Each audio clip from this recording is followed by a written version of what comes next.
ओम अज्ञानतिमिरन्धस्य ज्ञानाञ्जनशलाकया चक्षुरुन्मिलितं येन तस्मै श्रीगुरुवे नमः।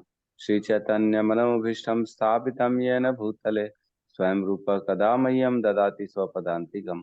वन्देऽहं श्रीगुरु श्रीयुतपदकमलं श्रीगुरून् वैष्णवंश्च श्रीरूपं वैष्णवंश्च श्रीरूपं सागरजातं सगं रघुनाथान्वितं तं सजीवं साधवैतं सावधूतं परिजन सहितं कृष्ण चैतन्य देवम श्री राधा कृष्ण पादान सहगण ललिता श्री विशाखान्वितांश। हे कृष्ण करुणा सिंधु दीन बंधु जगतपते गोपेश गोपिका कांता राधा कांत नमस्तुते। तप्त कंचन गौरांगी राधे वृंदावनेश्वरी वृषभानुसुते देवी प्रणमामि हरिप्रिये। वाञ्छाकल्पतरुभ्यश्च कृपा सिन्धुभ्य एव च पतितानां पावनेभ्यो वैष्णवेभ्यो नमो नमः। ईश्वर परम कृष्ण सच्चिदानंद विग्रह आदि राधे गोविंद सर्व कारण कारणम नमो विष्णुपादाय कृष्णपृष्ठाय भूतले श्रीमते भक्ति वेदांत स्वामी इति नामिने। नमस्ते सरस्वती देवे गौरवाणी प्रचारिणे निर्विशेष शून्यवादी पाश्चात्य देश तारिणे। जय श्री कृष्ण चैतन्य प्रभु नित्यानंद श्री अद्वैत गदाधर श्रीवासादि गौर भक्तवृंद। हरे कृष्णा कृष्णा कृष्णा हरे हरे हरे राम राम हरे राम राम हरे राम राम हरे। हरे कृष्णा। सभी का स्वागत है हमारी प्रातःकालीन भगवत गीता की कक्षा में। कल तक हमने 43 हो गया था, 44 से पेंडिंग था ना करना, 44 राइट जी प्रभु जी। है ना। तो हमने पढ़ा कि जो 40 और 37 से लेके 40 तक के जो श्लोक थे वो भगवान की महिमा के बारे में बता रहा था अर्जुन जी। और 41 42 में अब जो है ना माफी मांग रहे हैं। 43 में भी उन्होंने वही कहा कि आप जो है ना चराचर सारे जगत के स्वामी हैं, आप परम पूज्य आध्यात्मिक गुरु हैं, ना तो कोई आपके तुल्य ना है कोई आपसे समान हो सकता है। हे अतुल शक्ति भला तीनों लोक में आपसे बढ़कर कोई कैसे हो सकता है। तो भगवान की स्तुति कर रहे हैं, उनकी महिमा गान कर रहे हैं। उसके बाद 43, 44 और 45, अब जो है ना ये तीन श्लोकों में वो भगवान से एक तो जो है ना अपनी स्थिति का बयान करेंगे कि जो है ना मैं मेरी मेरी परिस्थिति कैसी हो रही है, मैं अभी जो है ना थोड़ा सा विचलित हो रहा हूँ, भयभीत हो रहा हूँ, और मेरी विनती क्या है आपसे। तो ये फॉर्मेट हमेशा याद रखना चाहिए। पहले भगवान की स्तुति करनी चाहिए, फिर अपनी इच्छा प्रकट करनी चाहिए। अर्जुन से हम ये सीखते हैं कि पहले उन्होंने भगवान की स्तुति की श्लोकों में, है ना, सर्वव्यापी है भगवान, सब कारणों के कारण है, सबके जनक है, सबको सबसे ऊपर है, कोई उनकी तुलना नहीं है। एक बार जो है ना ऐसे ही हुआ था, हमारे कोई आचार्य थे, अच्छे बड़े आचार्य थे। तो उन्होंने ऐसा ही कहा कि सबको पहले, जैसे भगवान से हम इच्छा अपनी मांगते हैं ना, तो पहले उन्होंने विग्रह अल्टर के सामने की बात है, तो उन्होंने पहले रोका उसको, रुको रुको, अपनी इच्छा ऐसे मत मांगो, पहले जो है आप पहले स्तुति करो भगवान की, फिर आप अपनी इच्छा मांगो। तो हिज होलीनेस जय पताका स्वामी जो है उनकी बात है, उन्होंने ऐसा कहा था किसी से कि आप जो है ना अपनी इच्छा डायरेक्ट मत मांगिए, आप अपना पहले भगवान को स्तुति करिए। तो हम देखते हैं ब्रह्मा जी हो, इंद्र हो, चाहे कोई भी हो, चाहे नारद हो, चाहे नल कुबेर मणिग्रीव के जो दोनों कुबेर के पुत्र हों, जिनका भी भगवान ने उद्धार किया, जिनकी भी भगवान ने इच्छा पूरी की, सब ने पहले भगवान की स्तुति की। जब भी भगवान प्रकट हुए, चाहे ध्रुव महाराज हैं, चाहे प्रहलाद महाराज हैं, सब ने भगवान की पहले स्तुति की।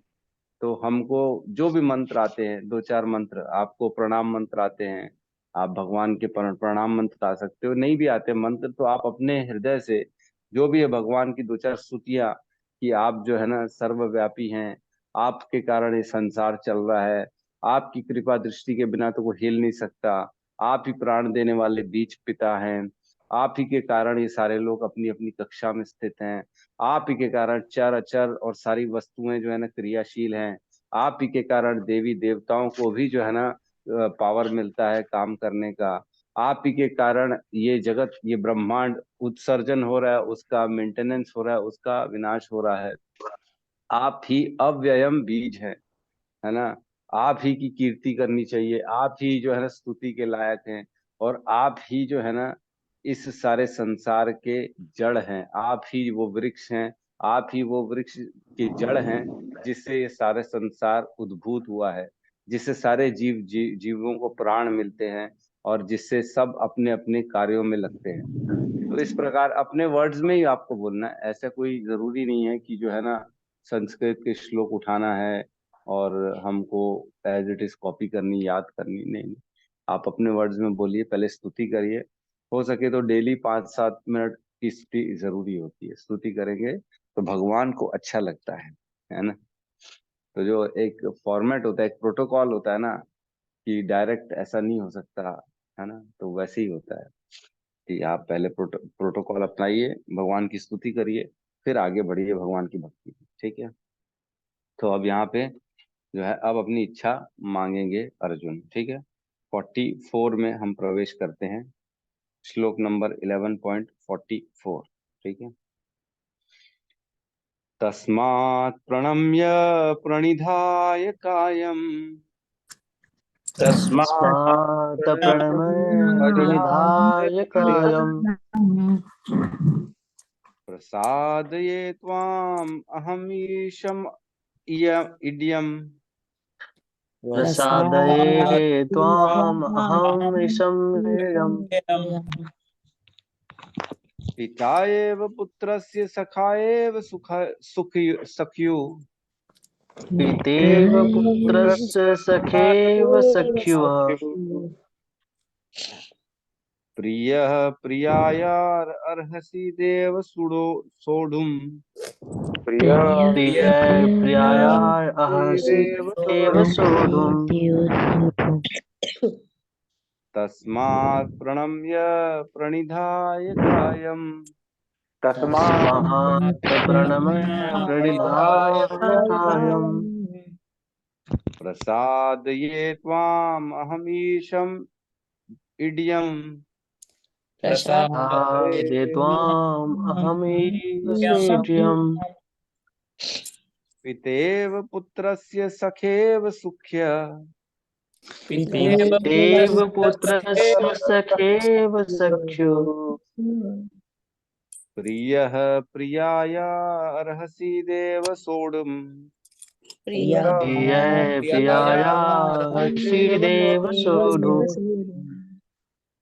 तस्मात् प्रणम्य प्रणिधाय कायम् तस्मात् प्रणमय प्रणिधाय कायम् प्रसादये त्वाम् ईशम् इड्यम् प्रसादे त्वामहमीशम् पितेव पुत्रस्य सखेव सख्यौ पितेव पुत्रस्य सखेव सखुः प्रियः प्रियायारर्हसि देव सोढुम् प्रियाया हर्षि देव सोढुम् अनुवाद। आप प्रत्येक जीव द्वारा पूजनीय भगवान हैं, अतः मैं गिर कर सादर प्रणाम करता हूँ और आपकी कृपा की याचना करता हूँ। जिस प्रकार पिता अपने पुत्र की ढिठाई सहन करता है, या मित्र अपने मित्र की घृष्टता सह लेता है, या प्रिय अपनी प्रिया की अपराध सहन कर लेता है, उसी प्रकार आप कृपा करके मेरी त्रुटियों को सहन करें। है ना। तो अब भगवान को अर्जुन यहाँ पे विनती कर रहे हैं कि जो है ना, मैं कर गिर कर मतलब दंडवत, है ना। जैसे हम बोलते हैं फोन में, दंडवत प्रणाम प्रभु जी। अभी भी अपन ने सब मिले तो सबको बोले दंडवत प्रणाम प्रभु जी। तो दंडवत प्रणाम जो है फोन में भी किया, हम तो गिरे नहीं, है ना, हम कोई जमीन में लेटे नहीं, लेकिन बोले तो बोलने का मतलब यह है कि मानसिक दंडवत प्रणाम किया, सभी के चरणों में दंडवत प्रणाम, ऐसा। तो इसका मतलब ये नहीं है कि आप स्वयं गिर गए, लेकिन ठीक है आपने ये भाव किया, तो वैसे ही हमको प्रणाम जो है ना दंडवत ही करना चाहिए।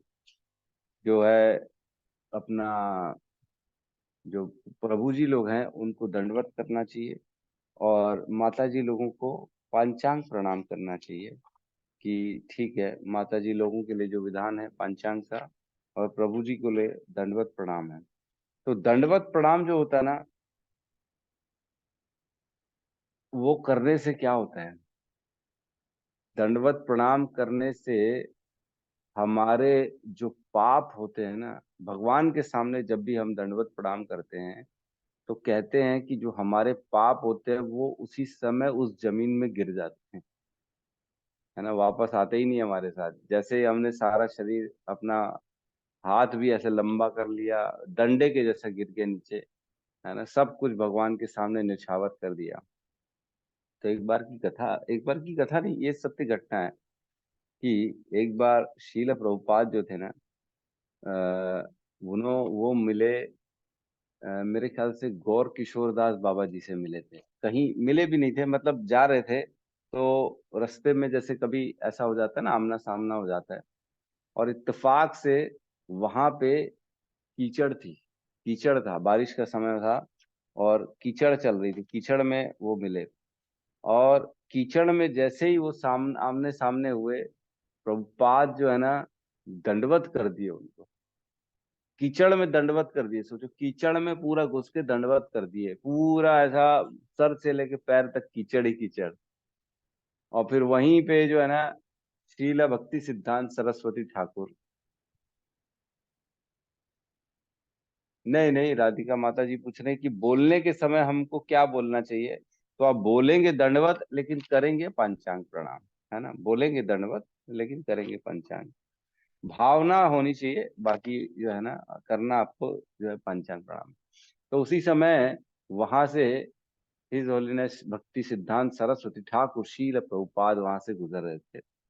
उन्होंने भी देखा, रुके वो, है ना, वहां पे रुके और देखा उन्होंने शील प्रभुपाद को पूरा कीचड़ से लथपथ, कीचड़ में दंडवत कर दिए। तो बोले तुमको जरूरत क्या थी कीचड़ में दंडवत प्रणाम करने की? हम लोग भी कई बार ऐसे शॉर्ट में निपटा देते हैं, ऐसे पैर ऐसे झुक गए, बस हो गया, प्रभु जी प्रणाम, दंडवत प्रणाम। तो बोले तुमको क्या जरूरत थी इतना दंडवत करने की? पूरा तुमने खराब कर दिया अपना कपड़ा, हर सब कुछ, अब पूरा क्या करोगे, कैसे, अब तो तुम्हारा निकलना बेकार हो गया, क्या कहाँ जा रहे थे, कैसे, अब कैसे करोगे काम अपने? तो उन्होंने बोला, श्रील प्रभुपाद ने जवाब दिया कि हे मेरे गुरु, मेरे पास एक ही तो धन है, मेरे पास मेरा गुरु मेरा धन है। और मेरे गुरु के गुरु अगर मेरे सामने आ जाएंगे तो मैं ये धन को कैसे छोड़ सकता हूँ? इससे बड़ा मेरे पास कोई पूंजी नहीं है, और इससे बड़ा मेरे पास कोई देने के लिए नहीं है। आप इनको रिस्पेक्ट जो है ना, इनका जो है, मैं अपने हृदय से कैसे इनका जो है ना, इज्जत जो रिस्पेक्ट है वो कैसे पूरी कर सकता हूँ? तो इससे ज्यादा मेरे पास कुछ है ही नहीं देने के लिए। और उनकी आंखों से अश्रु बह रहे थे, शीला प्रभुपाद की आंखों से अश्रु बह रहे थे। और जैसे अश्रु बह रहे थे, तो वैसे उतना एरिया, जैसे आंख से आंसू निकलते हैं, तो कीचड़ के कारण सिर्फ इतना जो है ना साफ हो गया था, बाकी पूरा कीचड़ ही कीचड़ था। तो ऐसे शीला प्रभुपाद ने अपने गुरु के सामने दंडवत किया था। तो दंडवत प्रणाम से न सिर्फ पाप निकलते शरीर से, बल्कि हमको कृपा भी मिलती है ना, कृपा गुरु की, आचार्यों की, और हमारे ईश्वर कृष्ण की, सबकी साथ साथ ही साथ एकदम से इमिडिएटली आ जाती है। देखना, जैसे जैसे हमारा भावना जो है ना अपने गुरुओं के प्रति, हमारे आचार्यों के प्रति, भगवान के प्रति बढ़ता जाएगा, तो कहते हैं जो हमारे गुरु हैं, हमारे आचार्य, उनको हमको लेफ्ट साइड रखना रहता है, दंडवत के साइड, है ना, लेफ्ट साइड रखते हैं। और बाकी जो देवी देवता होते हैं उनको हम राइट साइड रख सकते हैं, दंडवत कर सकते हैं उनको। तो इस प्रकार से ना दंडवत प्रणाम करने की विधि है। तो यहाँ पे स्वयं अर्जुन भी भगवान को दंडवत प्रणाम कर रहे हैं। ठीक है, कहते हैं मैं गिर कर सादर प्रणाम करता हूँ और आपकी कृपा की याचना करता हूँ। तो मेथड यही है भैया, अगर किसी की कृपा चाहिए, किसी से कुछ चाहिए, तो आपको ऐसे ही पहले दंडवत करना है, पहले उनकी स्तुति करनी है, फिर उनसे कुछ मांगना है, अगर कुछ मांगना चाहते हैं तो, अगर हमने को कुछ चाहिए, डिमांड है, तो ऐसे ही मांगना है हमारे को। ठीक है। उसके बाद कहते हैं कि जिस प्रकार पिता अपने पुत्र की ठिठाई सहन करता है, या मित्र अपने मित्र की घृष्टता सह लेता है, या प्रिया प्रिय अपनी प्रिया का अपराध सहन कर लेता है, उसी प्रकार आप कृपा करके मेरी त्रुटियों को सहन करें। तो तीन रिलेशन बताए हैं, पिता पुत्र का रिलेशन, मित्र मित्र का रिलेशन, और जो एक गर्लफ्रेंड बॉयफ्रेंड का रिलेशन होता है वो भी बताया गया। यहाँ पे तीन रिलेशन की बात कही है, क्योंकि इन तीनों रिलेशन में जो होता है ना, कभी द्वेष नहीं आता है ना। ये चीज ध्यान रखेंगे, द्वेष नहीं आएगा कभी भी। प्रिया जो शुरू शुरू का किसी के साथ मोहब्बत हो जाती है ना तो उसकी जो है ना, नखरे भी अच्छे लगते, ओहो ये ऐसा करती, वो ऐसा करती है। लड़का लड़की होगी तो हाँ इसके ऐसे स्टाइल है, वो तो स्टाइल है बोलते हैं। अरे अरे यार परेशान कर रहा है तो बोलती स्टाइल है। हाँ हाँ स्टाइल है। तो इस प्रकार सहन करते हैं, अच्छा लगता है वो भी। बल्कि पिता अपने पुत्र की सब बात सहन करता है, अब क्या करोगे, पिता बेटा है, चलो सीख जाएगा, धीरे धीरे सही हो जाएगा। मित्र और मित्र के बीच में आपस में भी संबंध होते हैं, बड़े एक दूसरे की खिंचाई करते हैं, मजे लेते हैं, कोई बुरा नहीं मानता, लेकिन हृदय से कोई बुरा नहीं मानता। तो इस प्रकार ये तीन रिलेशन की यहाँ पे चर्चा की गई है ना। अच्छा, एक और चीज मैंने सुना है, कहीं किसी के लेक्चर में सुना है, कि जो भगवान को दंडवत प्रणाम करता है ना, कृष्ण को, उसको यमराज प्रणाम करते हैं। जब उस यमराज के पास जाता है, तब यमराज जी उसको प्रणाम करते हैं कि हे, आपने तो हमारे जो है ना supreme personality of God head का आश्रय ले रखा है, प्रभु जी आपको प्रणाम है, आइए आइए, ऐसा आपका स्वागत होता है यमराज के द्वारा। तो ठीक है, ये सब जो है ना अलग अलग आचार्यों का अलग अलग बात है। ठीक है, तात्पर्य में प्रवेश करते हैं। कृष्ण के भक्त उनके साथ विविध प्रकार के संबंध रखते हैं। कोई कृष्ण को पुत्रवत, कोई पति रूप में, कोई मित्र रूप में, या कोई स्वामी के रूप में मान सकता है। कृष्ण और अर्जुन का संबंध मित्रता का है। जिस प्रकार पिता, पति या स्वामी सब अपराध सहन कर लेता है, उसी प्रकार कृष्ण सहन करते हैं। तो एक चीज ना इम्पोर्टेंट है, मतलब ये समझने की है, क्या कृष्ण को कोई चीज बुरी लगती है? कौन बताना चाहेगा इसका आंसर?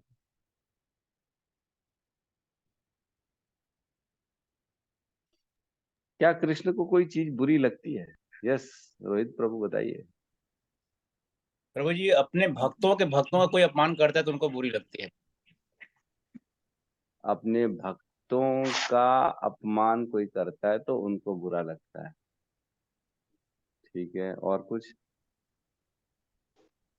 बुरा इन द सेंस, मैं ये बोलना चाह रहा हूँ, क्या उनको क्रोध आता है कभी, या ऐसा दुख, या ऐसा इन सब चीजों का होता है, उनका इफेक्ट आता है क्या? यस, अनिल प्रभु बताइए। प्रभु जी, जहाँ तक हम जानते हैं कि भगवान जो जो भगवान श्री कृष्ण है, उनका आत्मा, उनका शरीर, उनका मन सब एक ही है। और उनका शरीर हम्म। और हमारा शरीर दोनों में काफी डिफरेंस है। वो उनका जो शरीर है वो दिव्य है और हमारा भौतिक है। तो जब हम किसी चीज की इच्छा करते हैं, अब हमको अगर वो नहीं मिलता तो हमको क्रोध आता है। अब लेकिन चूंकि वो ईश्वर है, परमेश्वर है ना, आत्मा राम में कहना चाहिए, और 24 तत्वों से भी परे हैं। तो अगर क्रोध भी करते हैं तो वो केवल लीला में रहता है, और वो क्रोध एक्चुअल में स्वयं के लिए नहीं करते, कि अगर उनको कुछ चीज नहीं मिल रही है या फिर उसके अनुसार नहीं हो रहा है तो वो गुस्सा करें। जैसे कि रोहित प्रभु ने बोला, अगर कोई भक्त को परेशान करता है तब भगवान को क्रोध आता है। बाकी ऐसे उनको क्रोध आना मतलब कोई औचित्य नहीं है। मतलब भगवान को ऐसा कुछ भी नहीं होता, ना उनको अच्छा लगता है ना बुरा लगता है। हमने पिछले श्लोकों में भी पढ़ा है कहीं पर, मतलब उनको किसी चीज की डिजायर नहीं रहती, अच्छा बुरा, लाभ हानि, सुख दुख। तो अगर वो गुस्सा भी करते हैं, उनका निज नहीं रहता, वो बस केवल दिखाने के लिए, लीला के लिए, यार तुम मेरे भक्त को परेशान कर रहे हो, इस वजह से मैं गुस्सा कर रहा हूँ। क्योंकि हम महाभारत युद्ध में देखते हैं, जब भीष्म पितामह तीरों की बौछार करते हैं, अब अब उनको लगता है कि अब तो अर्जुन गया, है ना, तो उनको उनका वध करने के लिए वो शस्त्र उठा लेते हैं, मतलब अपना सुदर्शन चक्र मतलब उठा लेते हैं कि तुम अर्जुन को परेशान कर उनका वध कर दोगे, है ना। तो उनका जो गुस्सा यहाँ पर हो रहा है तो उनका निजी नहीं होता, वो भक्तों की प्रोटेक्शन के लिए, फिर भक्तों की रक्षा के लिए ऐसा क्रोध करते हैं। वैसे ऐसा स्वाभाविक रूप से वो गुस्सा नहीं करते प्रभु जी। तो इसमें एक चीज पहले मैं करेक्ट कर दूं कि वो भीष्म पितामह का वध करने के लिए नहीं उठे थे, है ना। उनका पर्पस भीष्म पितामह का वध करना नहीं था, वो तो भीष्म पितामह की इच्छा पूरी करने के लिए उन्होंने जो है ना चक्का उठाया था। हाँ प्रभु ये सिर्फ भी है। उनकी इच्छा थी, इसलिए वो वध वध नहीं करना चाह रहे थे। और जी दूसरी चीज है, भगवान को कभी भी दुख नहीं होता, भगवान को कभी भी क्रोध नहीं होता, क्योंकि भगवान निर्गुण होते हैं, तीनों गुणों से ऊपर होते हैं। जो ये तीन गुण में होता है ना, उन्हीं को सुख दुख क्रोध और ये सारी चीजें होती है, भगवान को नहीं होती है। और भगवान के सारे लोग, हम लोग उनके अंश हैं। तो वो जो सारा कुछ होता है ना, वो एज अ पार्ट ऑफ उनको उनको अनअफेक्टेड रहता है, हर चीज से अनअफेक्टेड रहते हैं। लेकिन हमको ऐसा लगता है उनको क्रोध आ रहा है ना, उन्होंने ऐसा कर दिया वैसा कर दिया, तो ये सिर्फ जो है ना, ये एक मानव लीला करते इसलिए ऐसा लगता है। बाकी ऐसा भगवान इसमें कोई क्रोध नहीं करते, भगवान को कभी भी कोई चीज का दुख नहीं होता, सुख नहीं होता, बिकॉज इन सब चीजों से वो ऊपर है। लेकिन लीला करते हैं, ऐसा प्रदर्शित करते हैं कि मेरी ये भावनाएं हैं। ठीक है,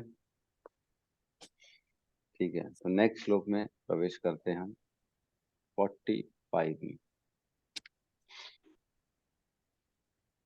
11.45 साथ में दौड़ाएंगे।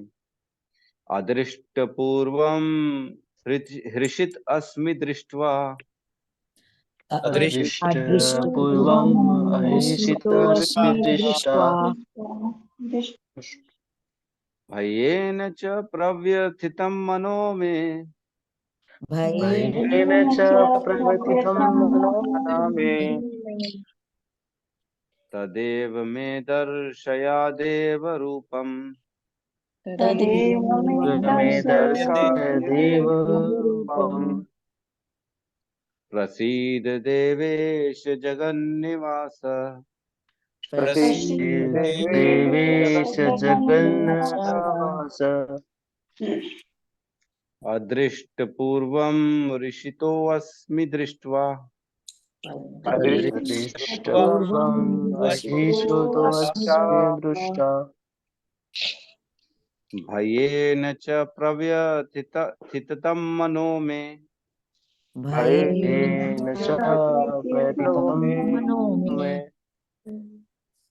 तदेव मे दर्शयादेव रूपम् तदेव तदेव मे मे दर्शय दर्श देव देवरूपम् रूपम् प्रसीद देवेश जगन्निवास प्रसीद चेद देवेश देवेश जगन्निवास जगन्नाथ अदृष्ट पूर्वम ऋषितोऽस्मि दृष्ट्वा अदृष्टपूर्वं दृष्टपूर्वम् शिक्षितोऽस्मि अहर्षितोऽस्मि दृष्ट्वा दृष्टा भयेन च प्रव्यथितं मनो मे भयेन च येन च प्रथितं मनो प्रथितं मे तदेव मे दर्शयादेव रूपम् तदेव मे मे दर्शयादेवरूपम् दर्श देव रूपम् प्रसीद देवेश जगन्निवास प्रसीद चेद देवेश जगत निवास अनुवाद। पहले कभी न देखे गए आपके इस विराट रूप का दर्शन करके मैं पुलकित हो रहा हूँ, कि किंतु साथ ही मेरा मन भयभीत हो रहा है। अतः आप मुझ पर कृपा करें और हे देवेश, हे जगन निवास, आप अपना पुरुषोत्तम भगवत स्वरूप पुनः दिखाएं, है ना। तो अब यहाँ बता रहे हैं कि मैंने देख तो लिया है, मैंने आपको डिमांड तो कर दी थी विश्व रूप देखने का, विराट रूप देखने का, लेकिन अब इतना भयंकर है कि मैं डर रहा हूँ, भयभीत हो रहा हूँ। आप जो है ना वो पहले वाला स्वरूप जो है ना अपना, जो पहले दिखाया था आपने भगवत स्वरूप, अभी बताएंगे कैसा स्वरूप देखना है मेरे को, वो भी बताएंगे। तो वो वाला स्वरूप दिखाओ जो प्रेम वाला हो, जिससे जो है ना देख के हर्षित हो, प्रेम हो, हृदय में अच्छा लगे। ये तो बड़ा क्रोध टाइप का जो है ना काल स्वरूप अपन ने देखा, काल रूप दिखाया भगवान ने, है ना। पहले विश्व रूप में पहले पूरा उसको दिखाया ब्रह्मांड, सब चीज भूत भविष्य दिखाया अर्जुन को। फिर उसमें काल का भी दिखाया कि किस प्रकार मैं ये सारे लोगों को खा रहा हूँ, है ना। मेरे जो है ना दांतों के बीच में इनके सरों को चूर्णित होते देखा उन्होंने, अर्जुन ने। तो बड़ा डर गया, ये बाप रे, ये क्या देख रहा मैं, है ना। इस प्रकार भगवान का जब रूप देखा, अब बोल रहा है कि हे प्रभु, मेरे को जो है ना आप अपना सौम्य दर्शन, जो है ना भगवत स्वरूप का दर्शन कराइए। इससे मैं पुलकित भी हो रहा हूँ। पुलकित क्यों हो रहा है? क्योंकि भगवान उसके मित्र थे। अब जिसको पहले वो बचपन से दोस्त समझता था, वो कौन निकल गया? वो तो भगवान हो गया। तो दो कहीं से भी देखो, अपने को खुशी होगी कि नहीं होगी? आज अगर हमारे अमृत प्रभु कल को पता लगा छत्तीसगढ़ के सीएम बन गए, चुनाव हुआ है अभी अभी, और बोले अरे आज सीएम की घोषणा की जाती है, हमारे अमृत प्रभु को सीएम बनाया जाता है छत्तीसगढ़ का, तो कितने खुश हो जाएंगे हम लोग। अरे वाह यार, हमारा तो दोस्त है सीएम बन गया। तो वैसे ही है, अर्जुन भी खुश हो गया कि अरे ये तो मेरा दोस्त है, तो भगवान निकला, इतना बड़ा आदमी निकल गया है, बहुत बढ़िया, अच्छा है। तो वैसे ही है, लेकिन डर भी लग रहा है क्योंकि उनके सामने उन्होंने देखा कि किस प्रकार वो सबको खा रहे, है ना। तो तात्पर्य में प्रवेश करते हैं। तात्पर्य शील प्रभुपाद की जय।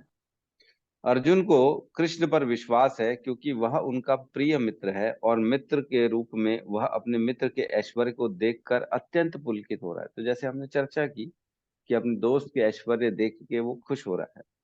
अर्जुन यह देखकर अत्यंत प्रसन्न है कि उसके मित्र कृष्ण भगवान हैं। ये जब उसको पता पड़ा तो भयंकर खुश हो गया। अरे वाह, हम भी खुश होते हैं। अरे मेरा जान पहचान मालूम है, इससे है, प्रधानमंत्री मोदी से। फोटो लोग लगाते अपने घरों में। एक बार कोई प्रधानमंत्री किसी के घर आ जाए, किसी के साथ जो है ना आदान प्रदान कर ले, कुछ मेडल दे दे या कुछ सर्टिफिकेट दे दे, तो फोटो खींच खींच के ऐसा फ्रेम करके लोग लगाते हैं कि भैया मेरा कांटेक्ट एक बार मेरे को मिले थे। तो यहाँ सोचो, जिसका स्वयं परम मित्र हो ऐसा आदमी, वो कैसा फील करेगा, है कि नहीं, है ना। तो उसके मित्र हैं और वो ऐसा विराट रूप प्रदर्शित कर सकते हैं, है ना। किंतु साथ ही वह इस विराट रूप को देखकर भयभीत है कि उसने अन्य अनन्य मैत्री भाव के कारण कृष्ण के प्रति अनेक अपराध किए। तो भय का अब देखो यहाँ पे रीजन बता रहे हैं कि डर क्यों रहा है वो। ऐसा नहीं है कि वो उस रूप को देख के डर रहा है, इतने भयानक है और इतने जो है ना गुस्सेल हैं, ऐसी ऐसी अग्नि निकल रही है मुंह से, और लोग प्रवेश कर रहे हैं, उनके सर चकनाचूर हो रहे, ये सब देख के नहीं भयभीत हो रहा है। भयभीत क्यों हो रहा है? क्योंकि मैंने अपराध किया इससे, मैंने इनके साथ गलत, क्या क्या गलत, हे कृष्ण, हे यादव, हे साहू, हे नचरानी, ऐसा ऐसा बोला होगा। जैसे हम लोग बोलते हैं, अरे हे ऐसा कर दे यार, मजाक मस्ती करते हैं। तो वैसे ही मजाक मस्ती के जो कारण है, इसको भयभीत है कि मैंने बाप रे किसके साथ मजाक कर दिया। ठीक है। इस प्रकार भयवश उनका मन विचलित है, यद्यपि भयभीत होने का कोई कारण नहीं है, ऐसा कारण नहीं है। यहाँ पे क्यों कह रहे हैं ऐसे पर प्रभुपाद? क्योंकि भगवान इन सब चीजों के ऊपर है ना, निर्गुण है। उनको भगवान से एक्चुअल में डरने की कोई जरूरत नहीं है, क्योंकि भगवान तो पसंद करते हैं अपने भक्तों के साथ ऐसा संबंध, ऐसा आदान प्रदान, कि मेरे साथ जो है ना ऐश्वर्य विहीन भक्तों से, अपन पढ़ते हैं ना हमारे जो है ना इसमें दामोदर अष्टकम में भी आता है मेरे ख्याल से, जो है उम, चौथा पांचवा श्लोक आता है जिसमें भगवान ये प्रकट करते हैं कि मैं अपने ऐश्वर्य विहीन जो है ना भक्तों के द्वारा जीत लिया जाता हूँ, ऐसा वो प्रकट करते हैं अपना। तो भगवान कभी भी ना कोई छोटा बड़ा नहीं देखते, भगवान सबको समान दृष्टि से देखते हैं। जो उनका भक्त है, समो हम सर्वभूतेषु न मे द्वेषो अस्ति न प्रिय, ये भजंती तू माम भक्त्या मयि ते तेषु च आप यहाँ। मैं सबके लिए समभाव हूँ, लेकिन जो मेरी भक्ति करता है उसको मैं थोड़ा सा ज्यादा अटेंशन देता हूँ, वो मेरा मित्र है, उसके लिए मैं सुलभ हूँ, ऐसा कहते हैं भगवान। तो भगवान इन सब चीजों से ऊपर है, इसलिए एक्चुअल में डरने की जरूरत नहीं है। फिर भी यहाँ लिखा है यद्यपि भयभीत होने का कोई कारण नहीं है। अतः अर्जुन कृष्ण से प्रार्थना करता है कि वे अपना नारायण रूप दिखाएं, क्योंकि वे कोई भी रूप धारण कर सकते हैं। तो अब नारायण रूप का उन्होंने डिमांड की है। यह विराट रूप भौतिक जगत के ही तुल्य भौतिक एवं नश्वर है। तो ऐसा क्यों लिखा है? यह विराट रूप भौतिक जगत के ही तुल्य भौतिक एवं नश्वर है। नश्वर है ये, है ना। चलो आगे पढ़ते, क्या पता आंसर मिलता है। किंतु वैकुंठ लोक में नारायण के रूप में उनका शाश्वत चतुर्भुज रूप रहता है। वैकुंठ में असंख्य लोक हैं और कृष्ण इन सब में अपने भिन्न नामों से अंश रूप में विद्यमान है। तो देखो आंसर मिल गया ना, कि विराट रूप जो है वो नश्वर इसलिए है क्योंकि विराट रूप का कोई वैकुंठ लोक नहीं है। आध्यात्मिक जगत में भगवान विराट रूप में नहीं है कहीं पे भी। जैसे नरसिंह है, राम है ना, कुर्म है, सारे अवतार है, ग्रीव है, या जो भी है भगवान के जितने भी अवतार हैं, उन सब का वैकुंठ है। लेकिन विश्व रूप का वैकुंठ नहीं है। इसलिए कह रहे हैं कि ये विश्व रूप सिर्फ भौतिक संसार में है, दिखने के लिए है, लेकिन एक्चुअल में वहां पे उसकी कोई पूजा या वैकुंठ में आप उनको प्राप्त नहीं कर सकते हो, ऐसा कोई लोक नहीं। इसलिए वो नश्वर है ना। जो यहाँ इस भौतिक चीज में रहेगी वो नश्वर रहेगी, जो वहां रहेगी वो शाश्वत रहेगी। ठीक है। इस प्रकार अर्जुन वैकुंठ लोक के उनके किसी एक रूप को देखना चाहता था। निस्संदेह प्रत्येक वैकुंठ लोक में नारायण का स्वरूप चतुर्भुजी है, किंतु इन चारों हाथों में विभिन्न क्रम से शंख, गदा, कमल तथा चक्र के चिन्ह धारण किए रहते हैं। ठीक है। तो हमने पढ़ा था भगवान के शंख, गदा, कमल और चक्र के नाम पढ़े थे हमने, याद है किसी के सामने है? शंख तो थोड़ा इजी है, कौन बताएगा? पांचजन्य प्रभु जी। पंचजन्य शंख बिल्कुल पंच सही है। और चक्र भी इजी है, सुदर्शन। सुदर्शन। सुदर्शन चक्र। और कमल कौन सा है? पद्म। पद्म। पद्म। अब मेरे को भी याद नहीं है, देखना पड़ेगा भगवान के हाथ में क्या क्या है। और गदा कौन सी है? कौमुदी कुमुद। की गदा। कमोद की गदा। बहुत सुंदर, बहुत सुंदर। कमल याद है पक्का, है ना? हैं? कौन सा कमल बोलते हैं?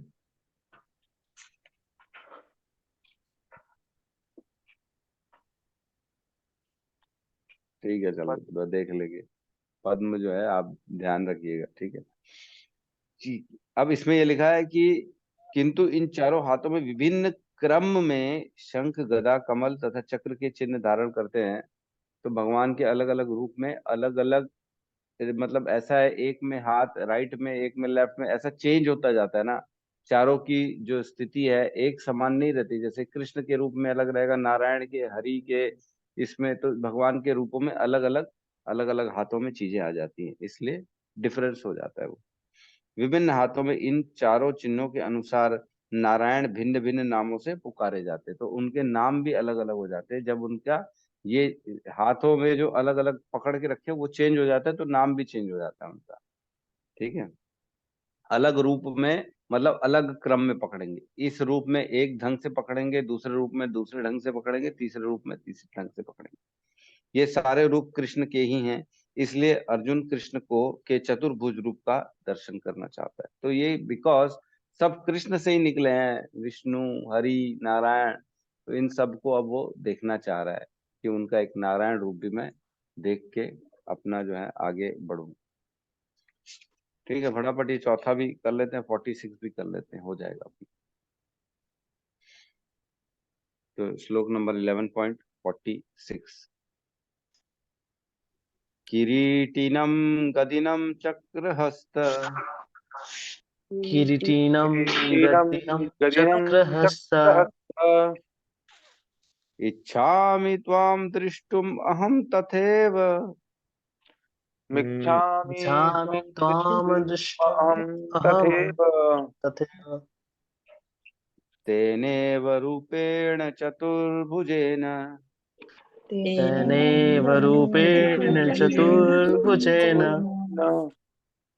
सहस्रबाहो भव विश्वमूर्ते सहस्रबाहो भव विष्णुमूर्ते किरीटिनं गदिनं चक्रहस्त किरीटिनं गदिनं चक्रहस्तम् इच्छामि त्वां द्रष्टुम् अहं तथैव इच्छामि त्वां दृष्टुमहं तथैव तेनैव रूपेण चतुर्भुजेन तेनैव रूपेण चतुर्भुजेन सहस्रबाहो भव विश्वमूर्ते सहस्रबाहो भव विश्वमूर्ते किरीटिनं गदिनं चक्रहस्त गदिनं चक्रहस्तम् इच्छामि त्वां द्रष्टुम् अहं तथैव इच्छामि त्वां द्रष्टुं तथैव तेनैव रूपेण चतुर्भुजेन तेनैव रूपेण चतुर्भुजेन सहस्रबाहो भव विश्वमूर्ते सहस्रबाहो भव विष्णुमूर्ते। अनुवाद। हे विराट रूप, हे सहस्त्रभुज भगवान, मैं आपके मुकुटधारी चतुर्भुज रूप का दर्शन करना चाहता हूँ, जिसमें आप अपने चारों हाथों में शंख चक्र गदा तथा पद्म धारण किए हुए हो। मैं उसी रूप को देखने की इच्छा करता हूँ। तो देखो, पहले भगवान मनुष्य रूप में थे, फिर उनसे रिक्वेस्ट करके विश्व रूप देखने के लिए बोला। फिर विश्व रूप देखते हैं, उसमें काल रूप भी देखते हैं भगवान का, जिससे डर जाते हैं। अब काल रूप देख के डर गए, तो अब उनको रिक्वेस्ट करे कि अब मेरे को आप चतुर्भुजी रूप दिखाओ, है ना। अलग अलग डिमांड कर रहे हैं अर्जुन, मान ही नहीं रहे, कभी ये कभी वो। तात्पर्य भाई शील प्रभुपाद की जय। ब्रह्म संहिता में 5.39 में कहा गया है, राम आदिषु मूर्तिषु कला नियमेन तिष्ठन। भगवान सैकड़ों हजारों रूप में नित्य विद्यमान रहते हैं, जिनमें से राम नरसिंह नारायण उनके मुख्य रूप हैं। तो क्या कहा गया 5.39 में पढ़ते हैं।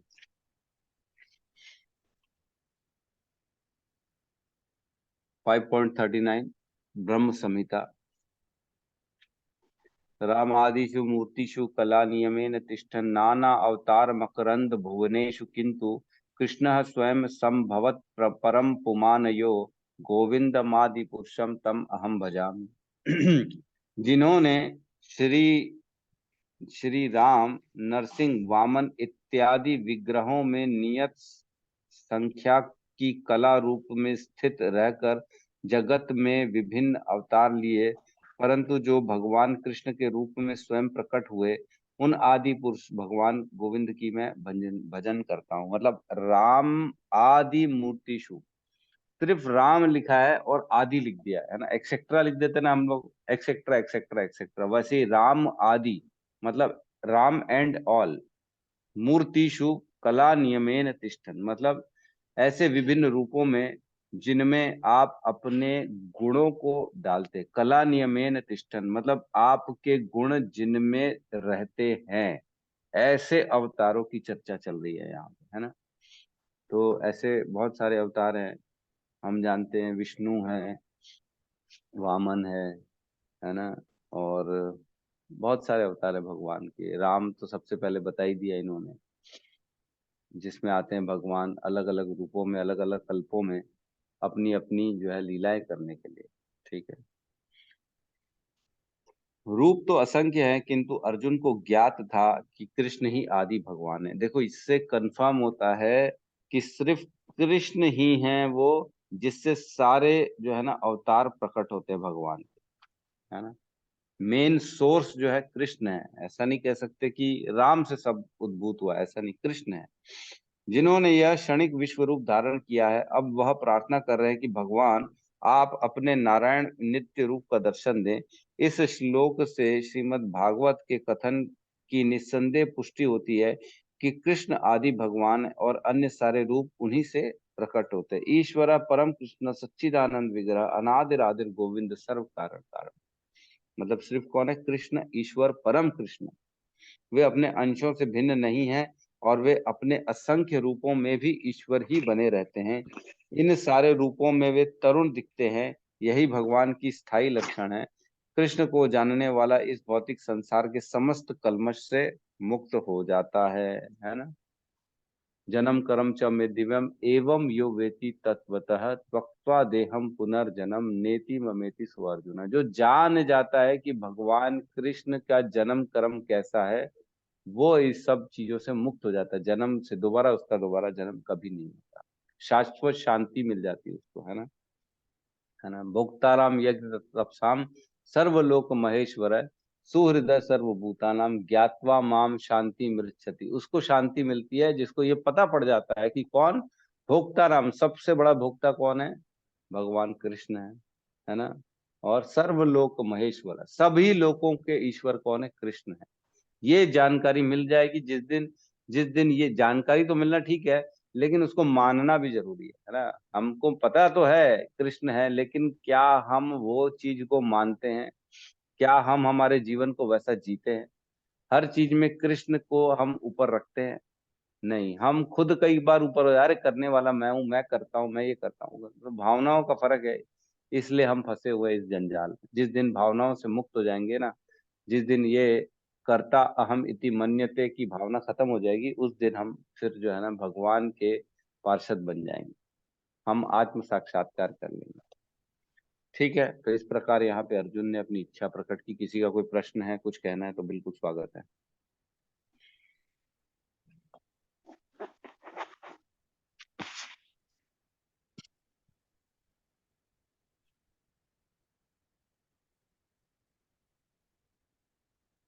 यस, हमारे राहुल प्रभु कहिए। हरे कृष्ण प्रभु जी, दंडवत प्रणाम।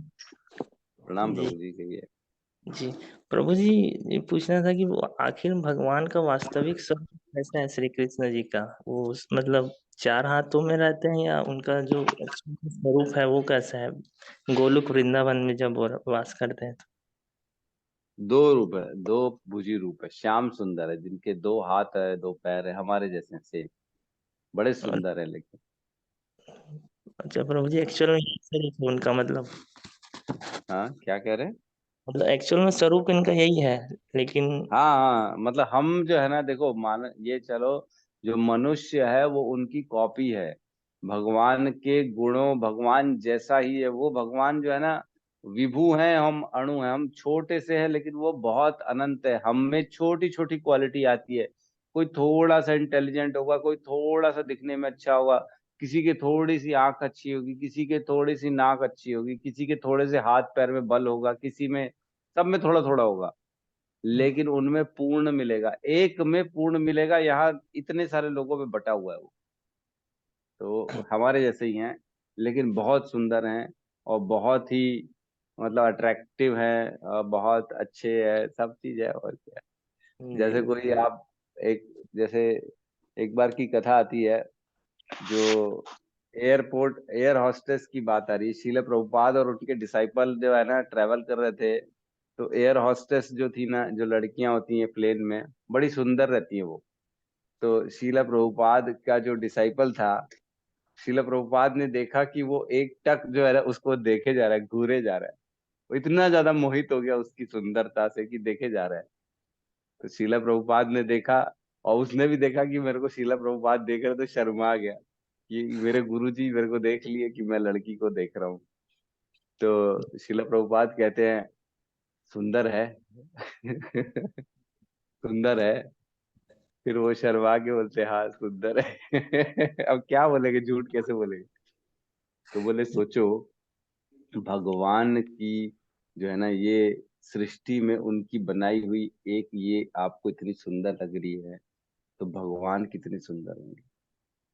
बोले सोचो, हम उसकी पूजा करते हैं, हम उसकी आराधना करते हैं, जिनके अंश मात्र से ये इतनी सुंदर बनती है। भगवान कितने, ऐसा जी है। जी जी। तो प्रभु जी जैसे कि जैसे द्वापर में हम बोलेंगे कि भगवान का जो स्वरूप था वो विष्णु रूप में ही प्रचलित था, मतलब सब विष्णु के रूप में ही सब उनको जानते थे। मतलब कृष्ण की पूजा उस समय मेरे ख्याल से करते थे या नहीं, कोई पूछना। देखो, अलग अलग कल्प, अलग अलग मनु में सब अलग अलग रहे हैं, उनकी पूजाएं अलग अलग होती हैं। इसका आंसर अनिल प्रभु दे देंगे, कल परसों भी हमारा डिस्कशन हो रहा था। बताओ अनिल प्रभु, क्या है आंसर?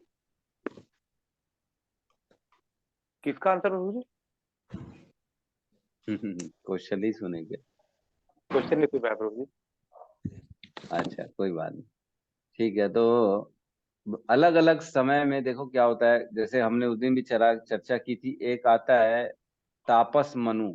उस तापस मनु में ना शिव जी को सबसे सुप्रीम बनाया जाता है कि सब चीज उनके अंडर होगा। तो उस मनु में उनको, उनकी स्तुतियां होती है, उन्हीं का वर्चस्व होता है, सब उनकी पूजा पाठ करते हैं। वैसे ही अलग अलग समय में अलग अलग देव, अलग अलग भगवान जो है ना, भगवान के जो अंश हैं वो आते हैं, और उनको आराध्य के रूप में सबसे ऊपर रखा जाता है, और वो उस समय में सबसे ज्यादा पूज्य वही होते हैं। तो अलग अलग समय आता है सबका, उस समय उनको पूजा की जाती है, उनकी आराधना की जाती है, उनका नाम लिया जाता है, उनकी यज्ञ, उनकी स्तुतियां की जाती जी जी है। जी प्रभु जी। यस अनिल प्रभु, क्या कहना चाहते हैं, कहिए। हाँ हाँ प्रभु जी, एक क्वेश्चन था। हम्म। जैसे कि अभी हम लोग भगवत गीता पढ़ रहे हैं, तो अब अर्जुन को तो मालूम है कि जो जो मेरे सामने जो खड़ा है मेरा मित्र, वही वास्तविक में भगवान है, परमेश्वर है। तो क्या इसके अलावा पांडव ग्रुप में युधिष्ठिर, नकुल, सहदेव, भीम या फिर जो कुंती माता है, उनको भी मालूम था कि ये परब्रह्म परमेश्वर है? कि ऐसा उनको ऐसा रिस्पेक्ट देते थे, हाँ ये तो द्वारिका का द्वारिकाधीश है, राजा है, अच्छा खानदान है, पैसे वाला है। तो मतलब उनका भाव, मतलब समझ रहे हैं ना, उनको ऐसा मालूम था कि यही भगवान है जो हमारे साथ रहते हैं। देखो, ऐसा है कि इनको ये तो मालूम था कि ये भगवान नहीं मानते थे बाकी लोग, लेकिन ये मानते थे कि कोई बहुत अच्छी जो दिव्य है, ये दिव्य शक्तियों से उद्भूत है। भगवान नहीं मानते थे, लेकिन क्योंकि अभी यहाँ पे भी ये अर्जुन अभी मानना चालू किया कि भगवान है ये। तो लेकिन इन्होंने भगवान कृष्ण का साथ, उनकी पूजा, उनकी आराधना कभी छोड़ी नहीं।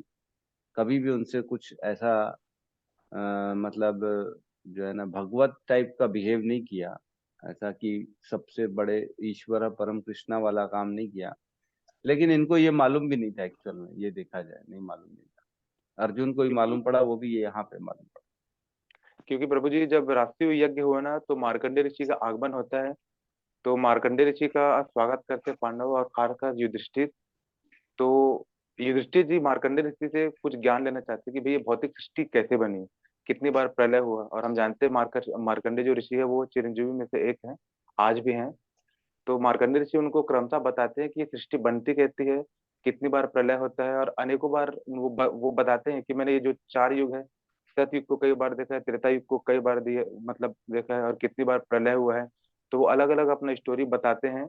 और जब वो स्टोरी जब बताते हैं, जब वो प्रलय होता है ना, तो जहां तक पानी जाता है ना, तो महर लोग के नीचे तक पूरा जलमग्न हो जाता है, उसके ऊपर का लोग बच जाता है। तो जब तैरते तैरते जाते हैं ना, तो उनको कोई नहीं दिखता। तो एक द्वीप में मतलब भगवान कृष्ण बांसुरी बजाते देखते हैं।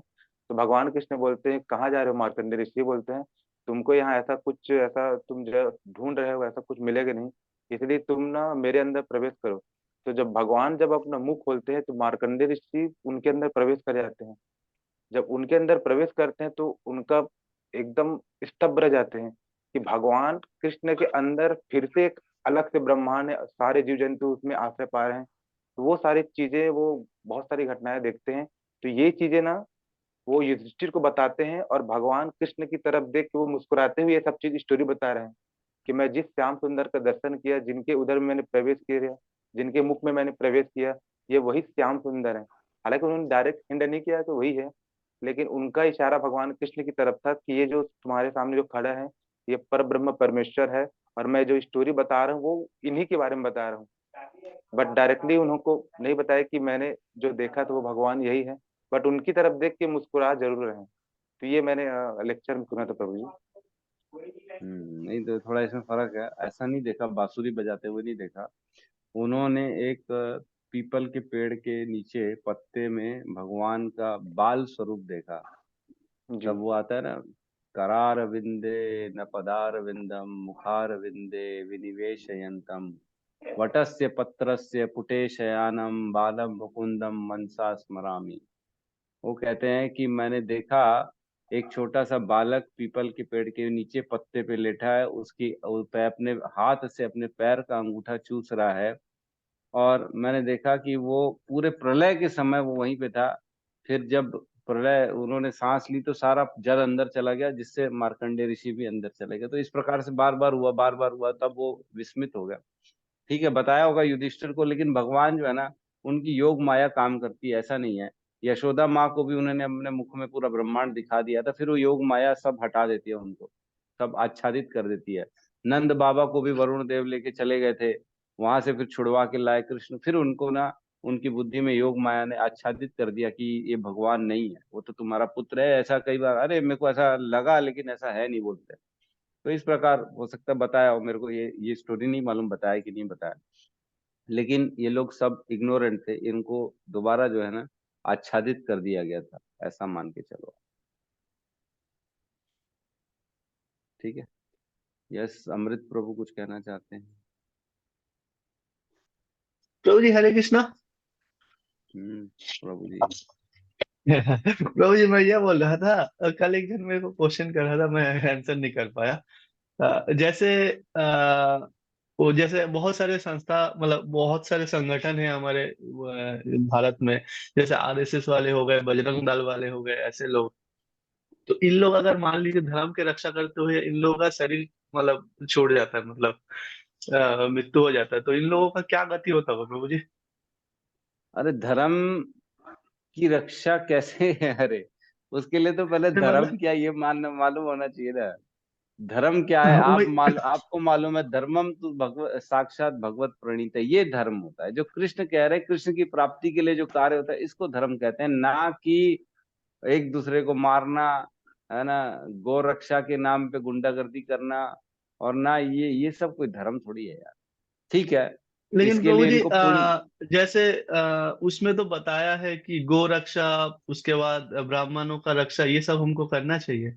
तो मान लीजिए करते समय देहांत हो रहा है, तो फिर क्या होगा इनका? आप अभी भी जो है ना, देखो एक चीज समझो, आप अगर कृष्ण की भी पूजा करते हो और भक्ति करते हो, लेकिन उसमें भाव आपका अगर कुछ प्राप्ति का है, समझना कोई चीज को, अगर भावना हाँ है कि मैं जो है इसको करके मेरे को सुख मिल जाएगा, या मैं बड़ा आदमी बन जाऊंगा, या मेरा नाम हो जाएगा, या कुछ भी आपके अंदर भावना है प्राप्ति की, हेतु अगर कुछ है और आपकी पूजा कर रहे हो, तो उस पूजा का फल आपको पुण्य मिलता है। ठीक है, उसमें आपको भक्ति नहीं मिलती है, पुण्य मिलता है, ये बड़ा इंपॉर्टेंट है डिफरेंस। लेकिन अगर आप अहेतु की भगवान की पूजा भक्ति करते हो, आराधना करते हो, तब आपको भक्ति मिलती है, जिसका फल है अक्षय पुण्य। है ना, अक्षय पुण्य जी। और क्षय पुण्य में फर्क होता है बहुत बड़ा। तो भक्ति जो होती है ना, वो अक्षय होती है, लेकिन जो पुण्य होता है वो क्षय होता है, उसका खत्म होता है, उसके बदले आपको सुख मिलेगा, स्वर्ग की प्राप्ति होगी, पैसा मिलेगा, ऐश्वर्य मिलेगा, और खत्म हो जाएगा। तो अगर कुछ जी अच्छा काम कर रहे हैं, गौ रक्षा कर रहे हैं, ब्राह्मणों की रक्षा कर रहे हैं, तो इनको पुण्य जरूर मिलेगा, उससे इनका यश मिलेगा, धन मिलेगा, स्वर्ग की प्राप्ति मिलेगी। लेकिन अगर इनकी अहेतुकी वो इच्छा है, उनके अंदर की भावना है कि भगवान कृष्ण ने बोला है ये रक्षा करने के लिए, इसलिए मैं इनकी रक्षा करूं, तब तो इनको भक्ति मिलेगी, नहीं तो नहीं मिलेगी। जी प्रभु जी, मतलब भाव का वो है प्रभु जी।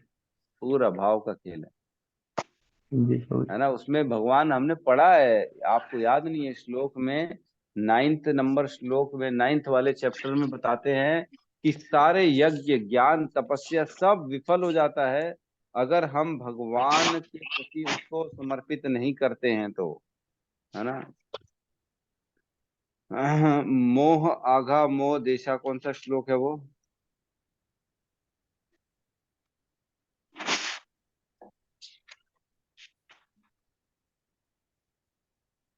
खोलो तो 9th वाले।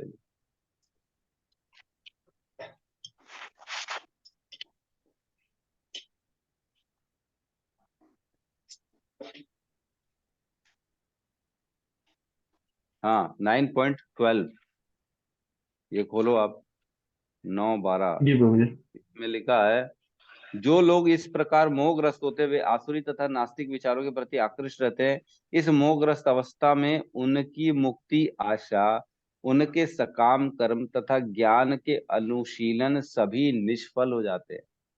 जो वो करेंगे, सकाम कर्म मतलब आपने कुछ प्राप्ति के लिए वो कर्म किया, आपने गौ रक्षा की, सकाम कर्म के लिए रक्षा की ताकि आपको उसका कुछ मिल जाए, है ना। ये होता है सकाम सकाम कर्म मतलब मैं करूं और उसके फल की मेरे अंदर आशा हो, ये होता है सकाम कर्म। तो आपने गौ रक्षा की ताकि आपकी कुछ आशाएं पूरी हो जाए, है ना। आशा पूरी करने के लिए किया तो सारा निष्फल हो जाएगा। लिखा है आपको कुछ नहीं मिलने वाला, थोड़ा बहुत मिलेगा, यश वश पैसा वैसा मिला, पुण्य मिल गया तो मिल गया, लेकिन वो निष्फल हो जाएगा, जीरो हो जाएगा। जी ठीक है। प्रभु। यस सावित्री माता जी कहिए, कुछ आपका कुछ डाउट है?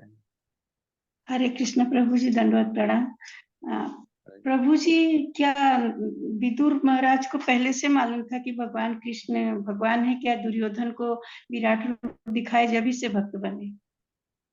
विदुर को, भीष्म पितामह को, इनको सबको पहले से ही मालूम था कि भगवान कृष्ण भगवान है। जी प्रभु जी।